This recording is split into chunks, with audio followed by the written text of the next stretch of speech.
तेगे कैसन कटलो सुहाग वाली रतिया के छोड़ी हमरा से बतावे सच बतिया के। अरे पहिले रात पियावा के साथे जियावा धक धक करे, पियावा मिलल पतरे रात पलंगिया चर चर करे।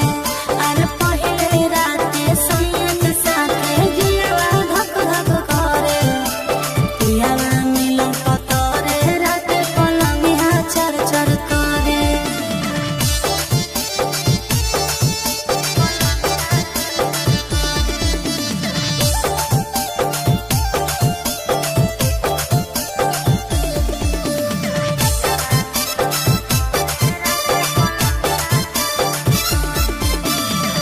कोरा में सटा के पियावा दियावा गोताया रे, घूंघटा उठा के सैया जतरा बनाया रे। मुँह देखाई में छौड़ी कुछ मिला लौके ना, तोर जवानी के पानी में फूल खिला लौके ना।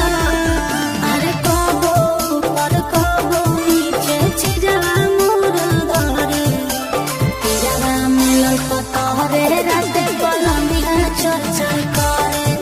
अरे पहिले रात पियावा के साथे जियावा धक धक करे, पियावा मिलल पतरे रात पलंगिया चर चर करे।